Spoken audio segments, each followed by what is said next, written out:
Welcome, dear listener, to Hypnos Tales. Before we begin our journey tonight, I invite you to make yourself truly, utterly comfortable. Perhaps you're already settled into your bed, the gentle quiet of your space embracing you.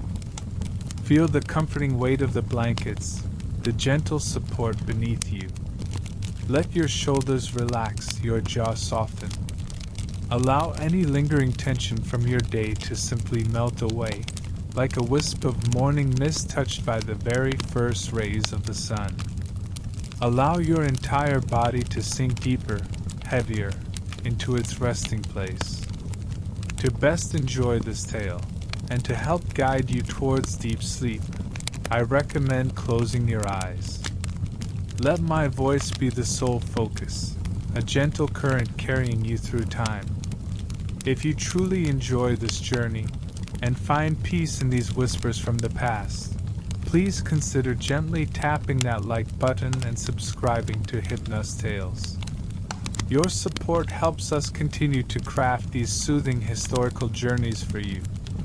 Tonight, we're stepping into a world long past. A world of ancient stone, of sun-drenched courtyards, and of whispers carried on the breeze from nearly 2 millennia ago.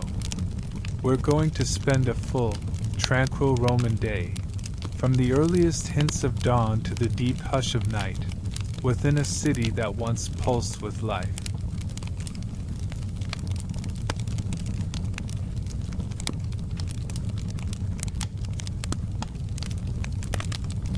The city sleeps. A profound, almost sacred, pre-dawn hush blankets the narrow, winding streets. This is a world untainted by electric glow, where the night is truly dark, a velvety curtain, and the rhythm of life is intimately woven with the sun's slow, reliable journey across the vast sky. Only the distant, solitary hoot of a night owl, or the soft, rhythmic padding of a lone watchman's sandals on worn cobblestones, might gently, almost imperceptibly, break the deep silence. The air is cool, fresh, carrying the clean scent of damp earth and ancient stone. Inside a typical Roman home, whether it's the quiet grandeur of a more spacious domus with its many rooms, or the humble, yet cozy, apartment in an insula, the multi-story dwelling of the common citizen, the first, barely discernible stirrings begin. Imagine yourself now, nestled in a cubiculum, a small, simple bedroom. Your bed, dear listener, is likely a sturdy wooden frame, perhaps beautifully carved if you are of means, with woven straps supporting a mattress filled with natural, soft materials like straw, wool, or even dried leaves. There are no plush modern duvets here, but a series of simple, warm woolen blankets would provide ample comfort against the pre-dawn chill. The room is quiet, functional, a sanctuary for rest, perhaps a small, unassuming chest for personal belongings, or a single, unlit oil lamp patiently waiting for the sun's benevolent return. The only sound might be your own soft breathing, and the distant, gentle chorus of the city slowly coming to life. As the very first, almost imperceptible sliver of pale gray light filters through a small, often unglazed, window, painting a faint, ethereal stripe on the opposite wall, the household begins its gentle awakening. There's a soft, sleepy creak as someone slowly rises from their bed, a rustle of coarse linen. The very first order of the Roman day, before the world truly begins its hum, is often the simplest, yet profoundly essential, to dress. For most Romans, this meant slipping into a tunica, a straightforward, knee-length or ankle-length garment, usually made of soft, breathable linen in the warmer months, or warm, comforting wool during the cooler seasons. Imagine the simple, unadorned fabric settling comfortably against your skin, its texture a gentle reminder of the ancient world. It's a practical, comfortable garment, forming the unassuming foundation of all Roman attire. The quality and ornamentation might differ, from the humble laborer to the esteemed senator, but the basic form remains, a testament to its enduring comfort and practicality. You might tie it at the waist with a simple rope or belt, ensuring a comfortable fit for the day ahead. Next, the brief, refreshing morning ablutions. Forget elaborate modern bathrooms with hot, endlessly flowing water and gleaming porcelain. For the vast majority of Romans, it's a simple basin of cool, invigorating water, perhaps drawn from a rainwater cistern in the courtyard or from a nearby public fountain. This cool water is sufficient for a quick, cleansing wash of the face and hands, refreshing the senses and awakening the body. For those who indulged in exercise or a bath the previous evening, or for those whose daily work involved much physical activity, a slave might assist with the strigil. This is a gracefully curved metal tool, typically made of bronze, gently used to scrape away any lingering olive oil or dirt that had been applied for cleansing. It might sound unusual to our modern ears, but it was a common and remarkably effective part of their simple, natural hygiene routine, leaving the skin feeling remarkably clean, soft, and refreshed, a testament to their practical approach to cleanliness. Breakfast, or iantaculum, is a quick and light affair, designed to gently break the night's fast and provide immediate, steady energy. Forget the lavish, multi-course spreads of modern times, or the leisurely weekend brunches. Here, it's often just a piece of simple, hearty bread, perhaps still warm from yesterday's baking, gently dipped in golden, aromatic olive oil. A small, firm slice of cheese, a few briny olives, or some naturally sweet dried fruit like figs or dates might accompany it. It's a meal focused purely on nourishment and efficiency, allowing for a quick, unburdened departure from the quiet home and into the gentle flow of the awakening city. There's no lingering over multiple cups of steaming beverages or lengthy morning news. The day's quiet work and social obligations beckon with a gentle, insistent call. The focus is on the day ahead, not on the meal itself.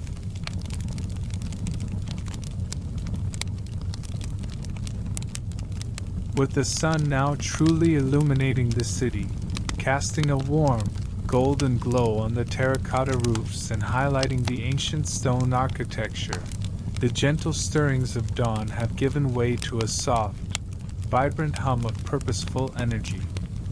The very heart of any Roman city, the Forum, now gently pulses with a controlled, yet lively, rhythm. Imagine stepping into this vast, open space, a grand, civic stage where echoes of politics, commerce, religion, and social life intertwine in a magnificent, yet often harmonious, symphony of daily existence.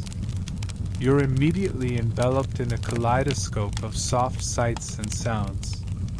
You might hear the murmuring voices of merchants, a melodic drone as they gently hawking their wares, their calls echoing lightly across the open square. Perhaps you'd catch a distant, calm murmur of lawyers, draped in their dignified togas, quietly discussing cases on the steps of the basilica, the grand halls of justice and business. Or you might see an orator, a politician perhaps, their gestures graceful and measured, gathering a small, attentive crowd, their voice a steady, rhythmic cadence as they deliver a thoughtful speech from the rostra, the speaker's platform. It's like a grand, open-air theater, with a different, quiet play unfolding in every corner, each scene contributing to the rich tapestry of Roman life. Citizens, wrapped in their practical tunics or more flowing, formal togas, stroll unhurriedly through the square, stopping to exchange a few quiet words, a gentle piece of gossip, or simply to observe the calm tableau of Roman life unfolding around them, absorbing the quiet energy of the day. Alongside the political and legal discussions, the Forum is also a tranquil spiritual center. Grand temples, dedicated to revered gods like Jupiter, Juno, Vesta, and countless others, stand majestically, their ancient, weathered columns reaching calmly towards the clear blue heavens. You might quietly observe a priest performing a serene, deliberate ritual, their movements slow and respectful, or a citizen making a small, heartfelt offering, a simple handful of incense, its fragrant smoke curling gently upwards, or a small, carved statue, placed with quiet devotion, seeking gentle divine favor for their day, their family, or their endeavors. These quiet moments of devotion exist harmoniously amidst the surrounding gentle clamor, a constant, comforting reminder of the gods' subtle, benevolent presence in their daily lives, woven into the very fabric of their existence.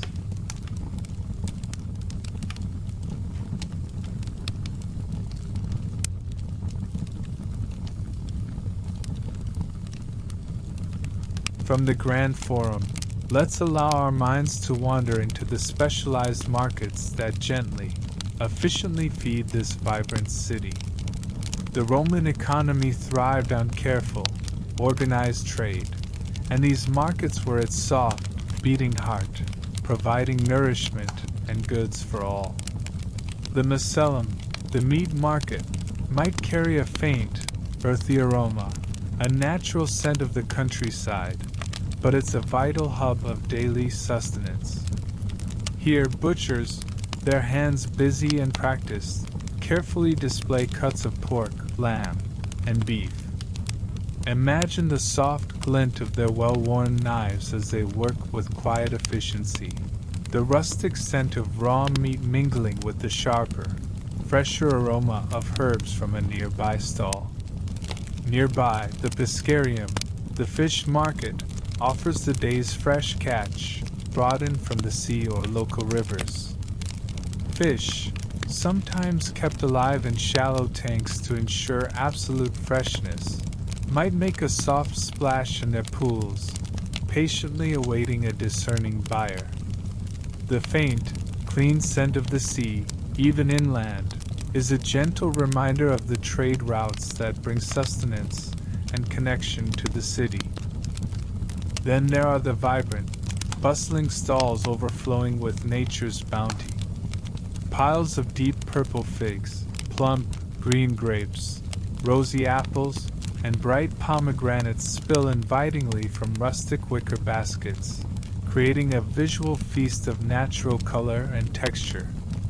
Bright green cabbages, leafy lettuces, and earthy root vegetables like carrots and radishes create a soothing tapestry of natural colors, a vibrant, yet calming, array of fresh produce. The air is filled with the sweet, comforting scent of ripe fruit and the clean, earthy aroma of fresh vegetables, a truly wholesome fragrance. Shopping here isn't a silent, solitary activity, but rather a gentle, energetic dance of bartering and haggling. Vendors softly extol the virtues of their goods, their voices a melodic call, their gestures inviting, while customers, just as gently and with good humor, might negotiate for a slightly better deal, a few coins shaved off the price.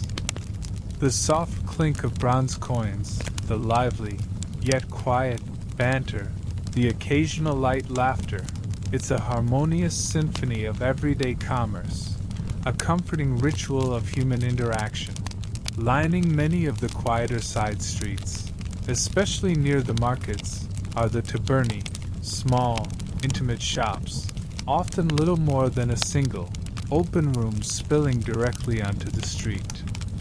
These are the Roman equivalents of a local convenience store or a specialized boutique, each with its own unique charm.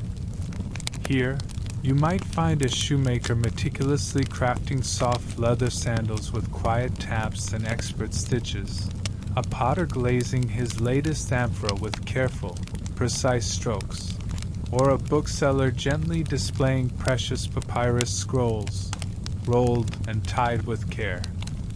Each taberna is a miniature world of its own, dedicated to a specific craft or trade, and the soft sounds of tools at work, the subtle smell of materials like leather or clay, and the gentle hum of quiet conversation spill out onto the pavement, creating a pervasive sense of comforting community and quiet industry. You might pause, just for a moment, to admire the skill of a craftsman, or to inhale the warm, inviting scent of a baker's oven.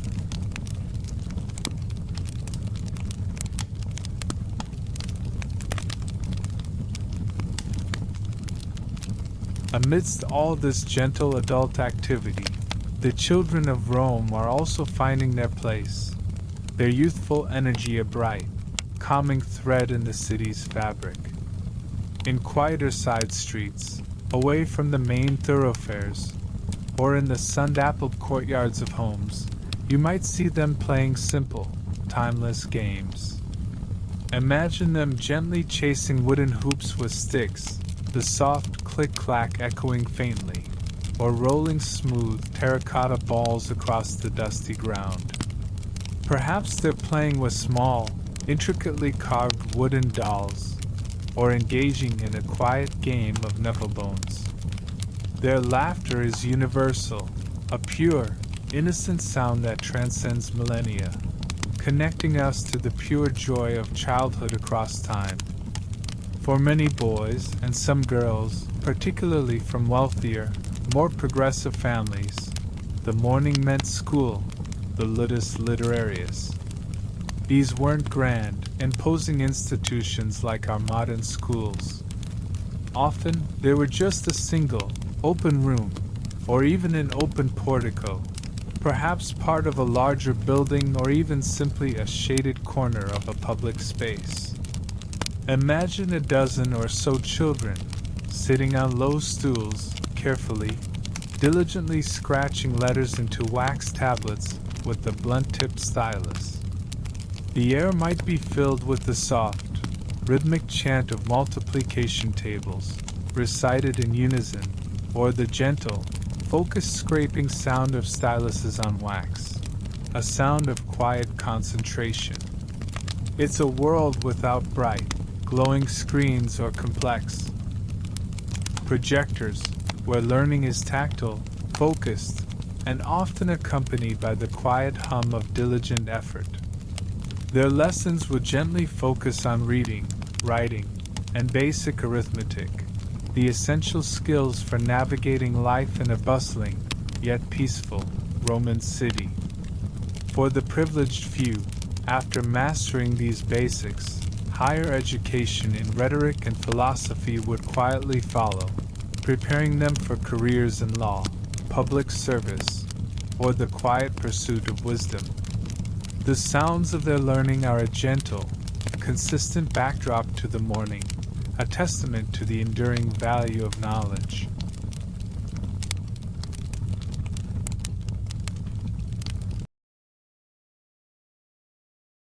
As the sun climbs higher, now directly overhead, casting strong, defined shadows and gently warming the entire city with its golden, benevolent light, the rhythm of life subtly shifts. It's midday, and for many a short, comforting respite from the most intense heat is in order. The air, once crisp with the morning, now feels warm and still, carrying the scent of warm stone and distant flowers. The midday meal, the prandium, is another light affair, much like breakfast, designed for sustenance rather than elaborate dining. Often, it's eaten quickly, perhaps standing at a palpina, a Roman snack bar open to the street, with a counter displaying simple, warm dishes. Imagine grabbing a hot, savory sausage nestled in a piece of bread, or a bowl of warm lentil stew. Or it could be a simple, satisfying meal of leftovers from the previous evening's dinner, enjoyed in the cool, shaded quiet of a home's inner courtyard, perhaps beside a trickling fountain. This is the time for simple nourishment, for refueling quickly, not for lingering, as the gentle hum of the city still beckons with its myriad of tasks. The focus is on functionality and the brief pause before the afternoon's activities. For some Romans, particularly those whose work allowed for it, the midday hours offered a brief siesta, a chance to seek refuge from the fiercest heat of the day in a cool, dark cubiculum. A moment of deep rest, a gentle drifting into light sleep before re-emerging. But for many, especially those involved in commerce, administration, or crafts, business continues, albeit perhaps at a slightly slower, more deliberate pace. Scribes will meticulously copy documents with careful, precise strokes, their quills scratching softly on papyrus. Bankers would quietly pore over their ledgers, their brows furrowed in concentration. And craftsmen would continue to ply their trades with steady, practiced movements, the soft sound of hammer on metal, or chisel on wood, echoing faintly from their workshops. The Roman day is long, its tasks spread out, and the sun's arc gently dictates its flow, encouraging a natural rhythm of work and rest.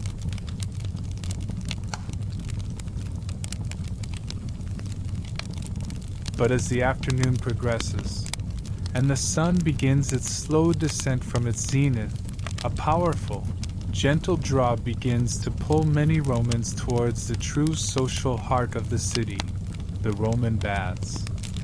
This isn't just a place to get clean, it's a magnificent social club, a place for gentle exercise, a luxurious spa, a quiet library for contemplation, and often even a welcoming spot to enjoy a light meal or engage in a quiet, leisurely conversation.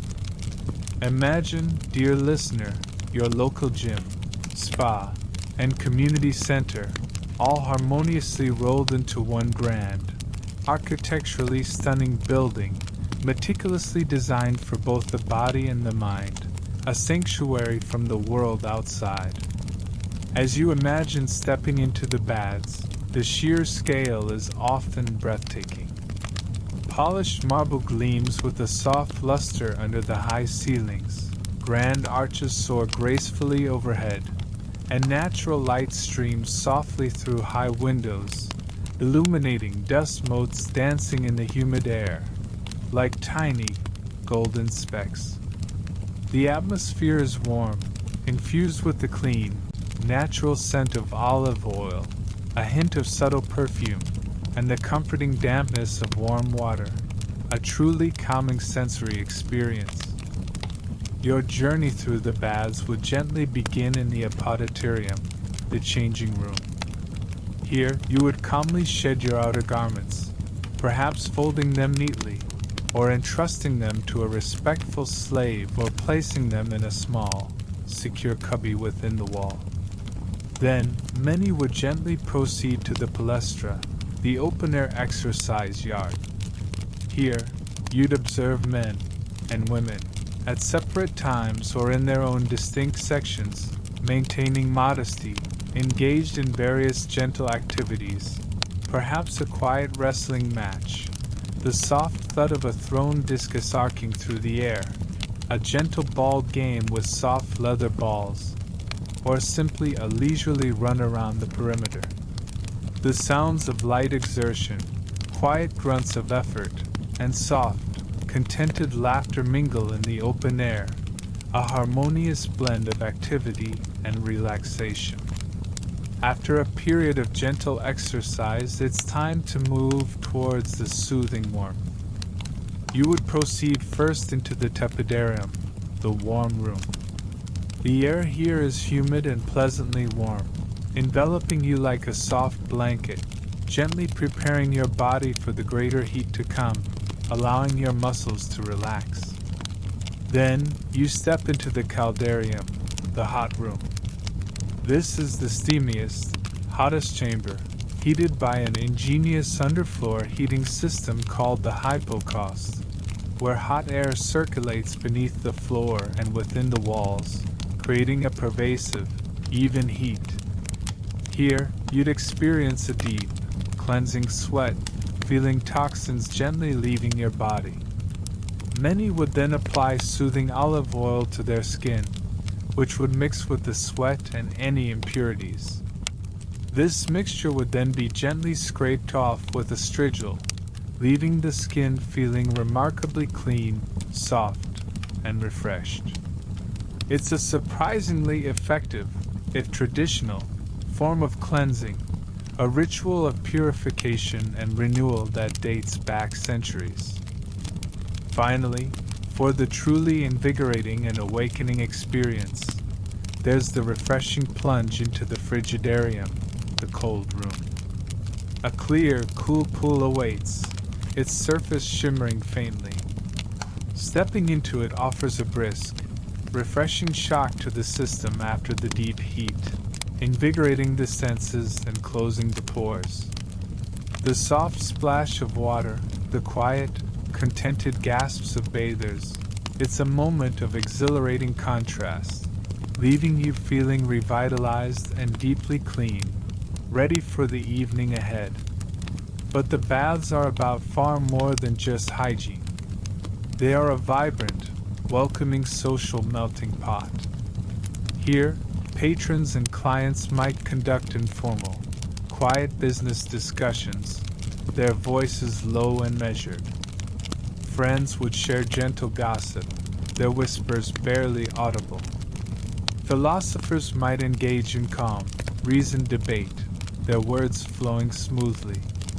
And poets might softly recite their latest verses, their voices a gentle hum, sometimes to the guests' quiet amusement, sometimes to their polite, appreciative silence. You might hear the soft laughter of children playing in a nearby pool, the gentle murmur of conversation from different social groups, the distant, pleasant calls of vendors selling small snacks and refreshing drinks within the complex. It's a rich sensory experience, a place where the collective breath of the city could truly relax, rejuvenate, and engage. Women often had their own separate sections or distinct bathing hours, ensuring privacy and comfort for all, a thoughtful division of space and time. While the baths offered daily recreation, more grand entertainment was never far off.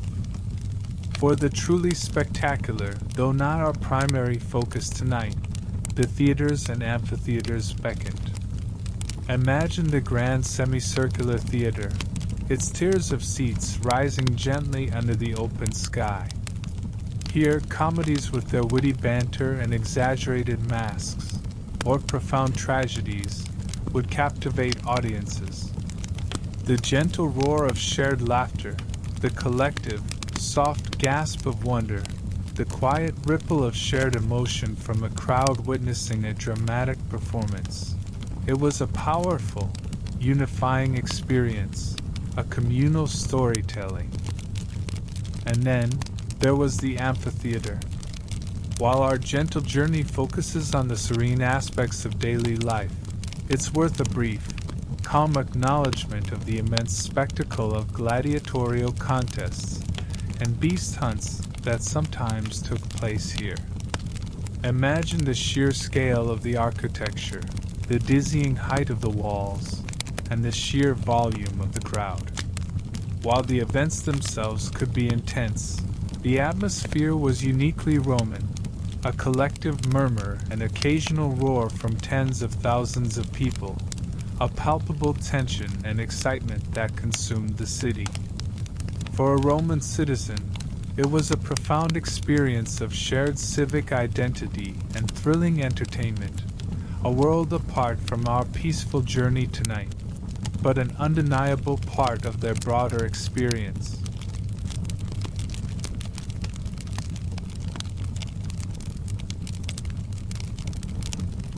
As the afternoon gracefully wanes, and the sun begins its slow, golden descent, painting the western sky in hues of soft orange and calming purple, the city's energy begins its gentle, quiet shift towards evening.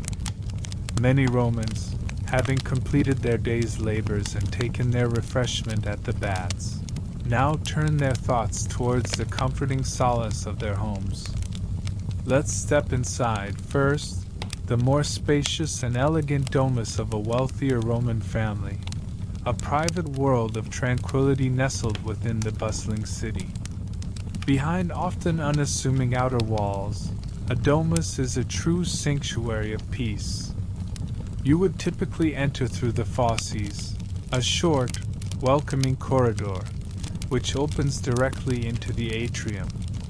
This grand reception hall is truly the heart of the house, open to the sky through a rectangular opening in the roof called the compluvium. Below it, a shallow, inviting pool, the impluvium, perfectly aligned to collect rainwater, acts as a natural source of gentle light and a subtle, cooling element, reflecting the sky above.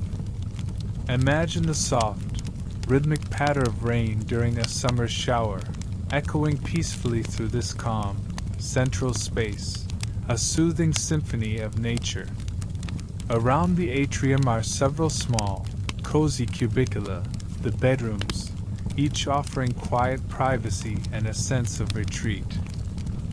Beyond the atrium, you might find the tablinum, the master's study or office, often positioned so he could observe guests entering the atrium.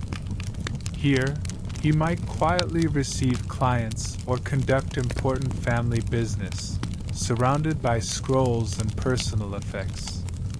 And finally, for the truly luxurious homes, the true gem of the wealthy Roman dwelling, the peristylium. This is an exquisite, colonnaded garden, often much larger than the atrium, open to the gentle elements, and meticulously designed.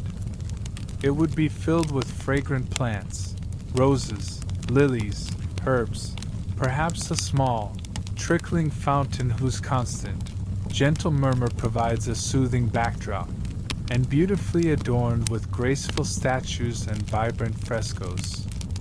It's a quiet, green oasis, offering profound peace and complete privacy, a serene escape from the city's gentle hum, where one could stroll in quiet contemplation. The inner walls of a domus are often adorned with vibrant frescoes, meticulously painted. These depict a range of calm, engaging scenes, perhaps moments from revered Roman mythology, serene landscapes that transport the viewer to distant villas, or intimate glimpses of everyday life. These are painted in rich, warm reds, earthy ochres, soothing blues, and verdant greens, bringing color and artistry into the private sphere. Elaborate mosaic floors, crafted from countless tiny stone or glass tesserae, create stunning, intricate patterns underfoot, from geometric designs to complex scenes, adding to the inherent beauty and quiet elegance of the home. Life within the domus revolved around the paterfamilias, the male head of the household, who held immense, yet often benevolent, authority. He was responsible for the family's welfare, honor, and religious duties. Women, while not participating in public political life, managed the household with quiet efficiency, oversaw the education of the children, directed the household slaves, and often held significant social and financial influence within the family unit itself, a powerful, guiding presence. Children, whether playing gently in the peristyle or quietly studying their lessons under the tutelage of a tutor, were integral to the warmth, laughter, and future of the family. And woven throughout the very fabric of the Roman home, essential to its functioning, were the slaves. The role of slaves in Roman society was incredibly diverse, far from a singular image. They weren't just manual laborers performing arduous tasks. Many were highly skilled and educated, serving as teachers, gentle healers, talented musicians, gifted artists, meticulous accountants, and invaluable household servants.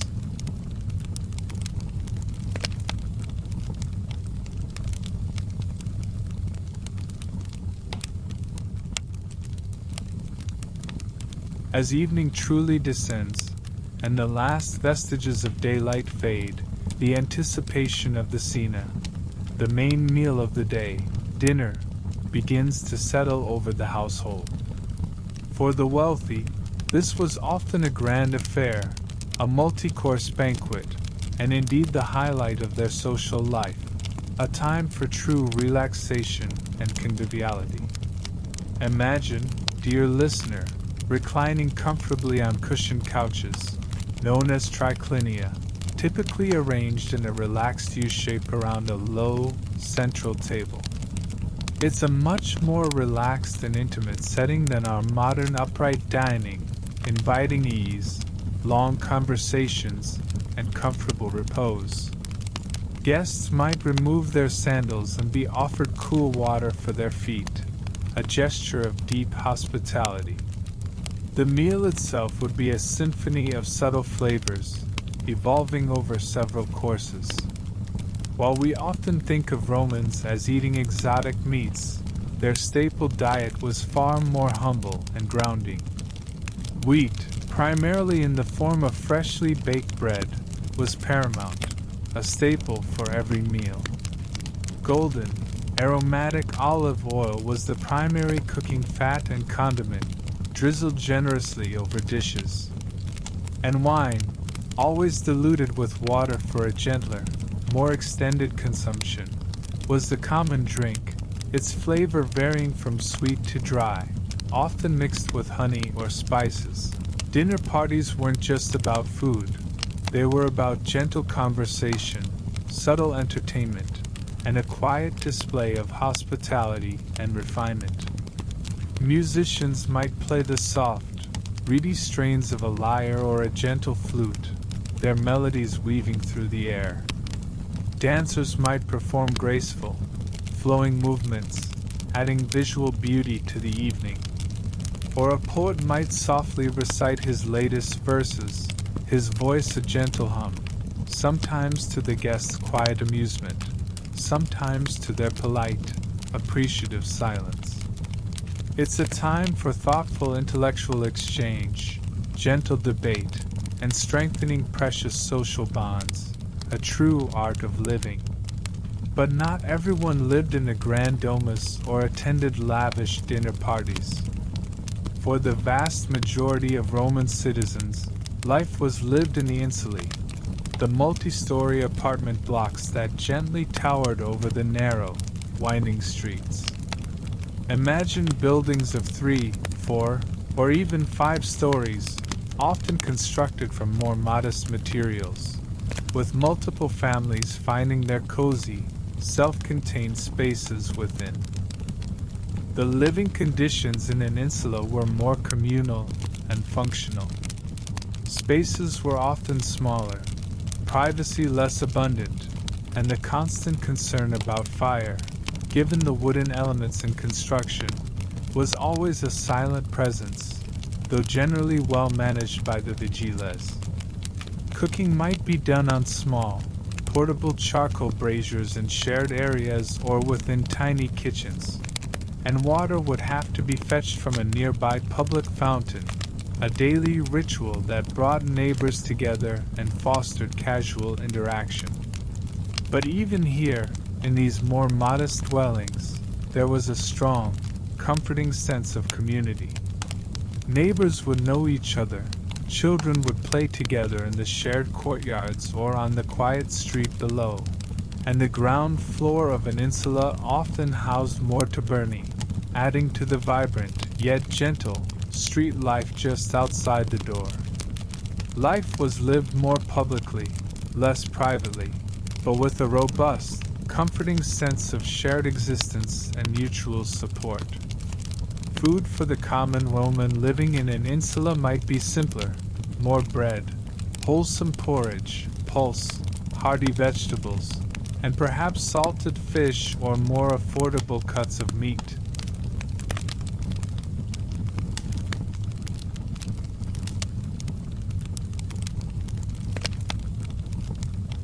As the sun dips below the horizon, painting the western sky in hues of soft orange, calming purple, and gentle rose, the Roman city undergoes another profound, quiet transformation. The vibrant daytime energy slowly begins to subside, replaced by a softer, more intimate glow, a comforting transition from activity to repose. Without the benefit of widespread electric streetlights, the city becomes significantly darker as dusk deepens, a true and encompassing darkness. Oil lamps, small and flickering, begin to cast their warm, inviting pools of light within homes and shops, creating pockets of coziness. Torches, held by slaves or late travelers, illuminate the paths of those still moving, their light dancing softly on the ancient stone. The distant murmur of the daytime crowd fades into a gentle background hum, replaced by the more distinct, soft sounds of individual voices, a lone dog barking softly in the distance, or the gentle creak of a heavy wooden gate being secured for the night. For those who have completed their day's work or their evening social obligations, the early evening might involve a relaxed, aimless stroll, perhaps to clear the mind. A quiet, reflective conversation with a friend in a dimly lit portico, or a gentle meander through a less crowded part of the forum, now transformed from a bustling marketplace into a more contemplative, moonlit space, where shadows stretch long and mysterious. Nighttime in a Roman city held both its unique charms and its subtle challenges. The pervasive lack of bright light meant that the streets could feel more mysterious, perhaps a little more daunting to those unfamiliar. But the city was not entirely unmonitored. The vigiles, Rome's dedicated fire brigade and night watchmen, would quietly patrol the streets, their lanterns casting dancing, soft shadows as they moved, providing a measure of safety and peace of mind to the sleeping citizens. You might hear their distant, reassuring calls, their rhythmic footsteps echoing softly in the quiet lanes, a comforting presence in the darkness.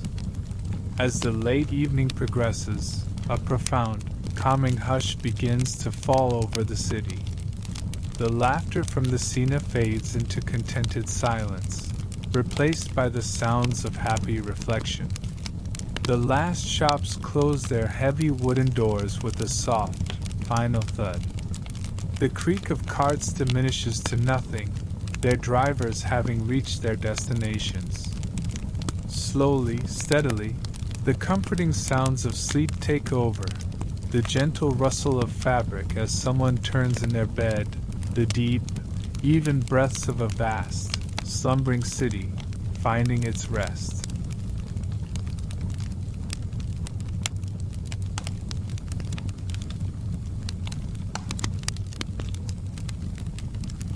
In this quieter time, as the city rests, it's worth reflecting on the beliefs that gently shaped Roman daily life, providing comfort and meaning.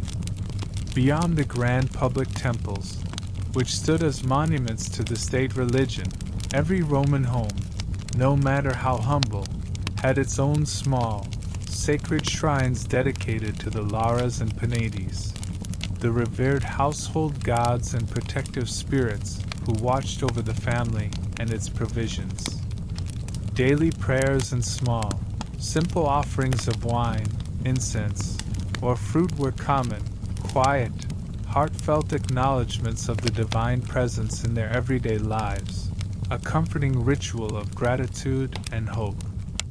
Superstitions also played a significant, yet gentle, role. Interpreting omens, remembering vivid dreams, and seeking the wisdom of augurs, who read signs in the flights of birds, or soothsayers could subtly influence decisions, from the most mundane to the most significant. Life was uncertain, and people sought reassurance and guidance wherever they could find it, a comfort in the unknown, a way to feel connected to forces beyond their control. And throughout the year, the calendar was punctuated by frequent festivals and celebrations, religious holidays, public games, and joyful family observances. These vibrant, yet often harmonious, events brought moments of joy, splashes of color, and a unifying sense of shared purpose to the rhythm of Roman life, reminding everyone of their quiet place in the larger civic and cosmic order, providing moments of collective joy and respite. These vibrant, yet often harmonious, events brought moments of joy, splashes of color, and a unifying sense of shared purpose to the rhythm of Roman life, reminding everyone of their quiet place in the larger civic and cosmic order, providing moments of collective joy and respite. Life in a Roman city wasn't lived in isolation. It was a grand, yet intimately woven, tapestry created from countless individual threads. From the formal salutation in the morning to the communal warmth of the baths, and the familiar, shared spaces of the insulae, Romans were deeply interconnected.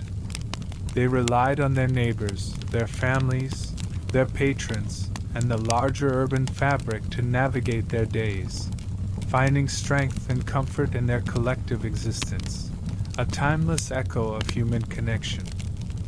And now, dear listener, as the very last embers of our Roman day gently fade, and the city finally settles into a deep, profound, and peaceful slumber, we too begin our soft, serene journey back. We've felt the quiet simplicity of a Roman morning, heard the gentle hum of its markets, experienced the soothing embrace of its magnificent baths, witnessed the warmth and complexity of its homes, and finally, felt the profound, calming hush of its nights. We've imagined the textures, the smells, the subtle sounds, and the deep comfort of a life lived long ago, yet so wonderfully connected to our own. Perhaps as you drift deeper now, deeper into comfort, deeper into tranquility, you might reflect on how many echoes of their world still resonate with us today. Their enduring ingenuity in building and creating, their deep passion for community and connection, their simple joys found in bread and wine, and their quiet challenges faced with resilience. The roads they built still crisscross vast landscapes. Their laws form the basis of many modern legal systems, and their architecture inspires awe and calm even today. The past, dear listener, is not just something to be read about in dusty tomes. It's a living story, full of quiet lessons, enduring beauty, and gentle wisdom, waiting to be softly uncovered, like a precious artifact from a forgotten dream. May this journey have offered you a profound moment of peace, a breath of ancient air, and a renewed appreciation for the incredible, intricate tapestry of human history. Let the images of sun-drenched stone, the faint, comforting sounds of ancient life, and the feeling of timeless tranquility linger in your mind, like the last, soft, perfect notes of a beautiful, calming lullaby. Feel them settle within you, a warm, soft presence. As you prepare for the deepest, most restorative sleep, allow your body to become incredibly heavy, deeply relaxed. Feel your muscles soften, your mind quiet. Know that you are safe, you are held, and you are cherished here, in the quiet, peaceful realm of Hypnos Tales. Let the gentle currents of peace now carry you. Drift. Rest. Dream. Allow yourself to be fully enveloped by the peace that surrounds you.